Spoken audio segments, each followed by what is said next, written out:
On entend souvent que les voitures chinoises sont bon marché mais peu fiables. Pourtant, ces dernières années, la Chine a bouleversé les codes. Qualité, design, autonomie, innovation. Certains modèles n'ont aujourd'hui rien à envier aux marques européennes, japonaises ou américaines. Dans cette vidéo, je vais comparer 5 modèles chinois impressionnants à 5 modèles célèbres bien établis.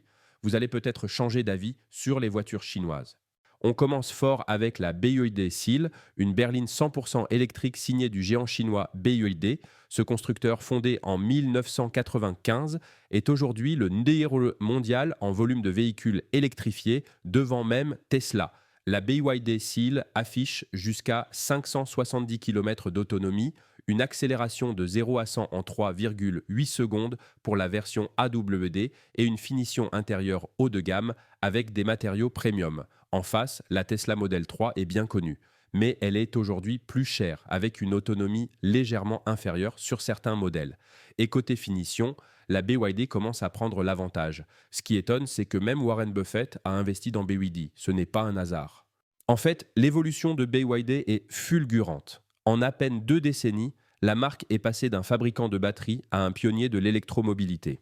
La BYD Seal repose sur la plateforme e-Platform 3.0, optimisée pour maximiser la densité énergétique tout en réduisant les coûts. Elle propose aussi une suspension multibras à l'arrière et une répartition du poids proche de 50-50, ce qui lui confère une tenue de route très équilibrée. À l'intérieur, l'écran rotatif de 15,6 pouces attire les regards. Il pivote automatiquement en mode portrait ou paysage selon l'application utilisée. Même des marques européennes premium n'ont pas ce genre de détails intelligents. Et côté tarif, en Chine, la BYD Seal démarre sous les 30 000 euros. C'est presque 10 à 15 000 euros de moins que la Model 3 à équipement équivalent. Tesla, de son côté, conserve un avantage avec son réseau de superchargeurs, mais en Chine, BYD compense par un écosystème de recharge très dense avec des partenariats régionaux. Et petit détail qui a son importance, BYD produit ses propres batteries, les fameuses Blade Batteries, réputées pour leur sécurité et leur durabilité. Place à NIO, souvent surnommé le Tesla chinois. Son modèle ET5 est une berline sportive électrique, élégante et technologique. Ce qui impressionne, c'est son système de batterie interchangeable. En quelques minutes, on peut remplacer une batterie vide par une pleine dans une station NIO. Aucun autre constructeur au monde ne propose ça à cette échelle. En face, la BMW Série 3, symbole du premium allemand. Une excellente voiture, mais avec un prix qui grimpe vite et une technologie qui commence à dater sur certaines finitions. La NIO UT5, elle, propose plus de 1000 km d'autonomie avec la batterie 150 kWh, un design intérieur très épuré et un assistant vocal intégré avec intelligence artificielle. Oui, on parle bien d'une voiture. Mais NIO, ce n'est pas que la technologie, c'est aussi une expérience client. L'achat d'une NIO donne accès à des services exclusifs comme des salons lounge, un service de conciergerie mobile et même des mises à jour OTA, over the air, presque mensuelles. L'assistant vocal dont on parlait, c'est Nomi.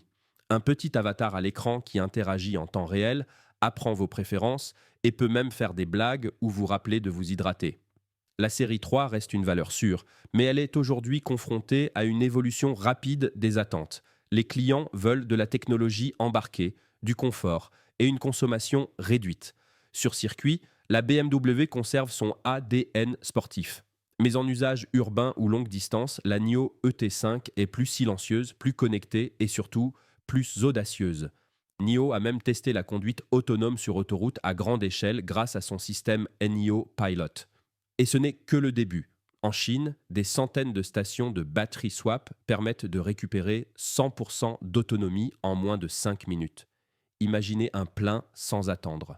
Le Xpeng G9 est un SUV haut de gamme électrique, aux lignes épurées et à la finition très soignée. Ce modèle propose un système de recharge ultra rapide de 10 à 80% en seulement 15 minutes grâce à une architecture 800 volts. Côté technologie, il embarque un système d'aide à la conduite avancée avec lidar intégré. L'Audi Q5, de son côté, reste une référence dans le SUV premium. Mais la version électrique, Audi Q5 e-tron, reste en retrait en termes d'autonomie et de recharge. Le Xpeng G9 coûte moins cher en Chine et propose un niveau d'équipement supérieur. On parle ici d'un véhicule qui pourrait clairement bousculer les normes européennes s'il arrivait en masse sur le marché. Le G9, c'est un peu le flagship de Xpeng et l'un des premiers SUV chinois à viser directement l'Europe. En Norvège, il est déjà commercialisé. Ce modèle propose non seulement une puissance de 550 et un chevaux dans sa version performance, mais aussi une interface utilisateur pensée pour l'Europe avec commande vocale multilingue, Google Maps intégré et Apple CarPlay sans fil. Son système de conduite assistée XNGP combine lidar, caméra et radar pour offrir une expérience quasi autonome en ville comme sur autoroute. Xpeng travaille aussi sur le valet parking autonome. Vous descendez et la voiture va se garer seule dans un parking souterrain. Le Q5 est très apprécié pour sa finition Audi irréprochable, mais technologiquement, il peine à rivaliser. La version e-tron plafonne autour de 450 km d'autonomie et reste lourde. Zeekr, marque du groupe Geely, est une nouvelle venue mais déjà redoutable. Son break de chasse Zeekr 00 un combine performance, confort et autonomie.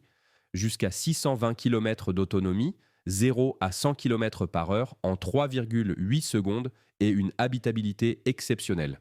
En face, la Porsche Taycan Cross Turismo. Un bijou de sportivité et de design, mais à un prix bien plus élevé pour une autonomie équivalente. La Zeekr 00 un coût de près de 2 fois moins cher avec un intérieur digne d'un salon roulant. On est loin de l'image des voitures chinoises low cost. On parle d'un véhicule qui concurrence directement Porsche sans complexe.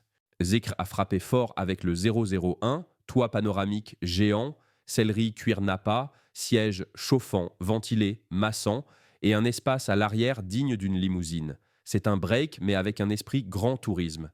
Et l'info qui surprend, la Zeekr 001 a été développée en partie en Suède et testée sur les circuits allemands. Son comportement routier est donc calibré pour séduire les conducteurs européens. Elle dispose d'une version avec une batterie CATL de 140 kWh, ce qui lui donne une autonomie théorique dépassant 1000 km dans certaines conditions. La Taycan, elle, est conçue pour la performance brute et le design Porsche. Mais son tarif commence à plus de 100 000 euros, alors qu'une Zeekr 001, elle, démarre autour de 50 000 euros en Chine. Et ce qui est fou, c'est que Zeekr commence à livrer en Europe avec un SAV local et une appli mobile très complète. Enfin, voici un modèle hybride rechargeable ultra luxueux, le Li Auto L9. Ce SUV 6 places propose plus de 1000 km d'autonomie combinée, un immense écran panoramique pour les passagers arrière, des suspensions pneumatiques et un confort digne d'un jet privé. En face, le Mercedes GLS, souvent considéré comme l'un des meilleurs SUV familiaux haut de gamme, mais avec un prix de départ beaucoup plus élevé et une conso importante sur les versions thermiques. Le Li Auto L9 en Chine se vend comme des petits pains. En 2024, il a même dépassé certaines marques allemandes en volume sur son segment. C'est un tournant. Le L9 est peut-être l'un des SUV les plus impressionnants jamais conçus en Chine. Il dispose d'un moteur thermique qui sert uniquement de générateur pour recharger la batterie électrique, assurant ainsi une grande autonomie sans stress de recharge. L'intérieur est digne d'un salon VIP d'aéroport. 3 écrans OLED à l'avant, un écran cinéma à l'arrière, un système audio 4D avec retour haptique dans les sièges et même une fonction parfum intelligent pour diffuser des senteurs personnalisables. Les sièges arrière s'inclinent électriquement, disposent de repose-jambes et l'ensemble est géré via une tablette intégrée.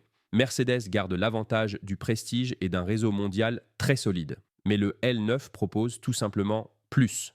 Plus de technologie, plus de confort et un prix inférieur de près de 40 000 euros à configuration équivalente. Longtemps sous-estimées, les voitures chinoises sont aujourd'hui à la pointe de l'innovation automobile mondiale. Design, performance, technologie, rapport qualité-prix, elles ont fait mieux que rattraper leur retard et moins cher que ses concurrents. Alors, la vraie question maintenant, c'est êtes-vous prêt à rouler chinois ou roules-tu déjà avec l'une de ces marques? Dis-moi tout en commentaire et n'hésite pas à mettre un petit pouce bleu. À bientôt pour de nouveaux épisodes.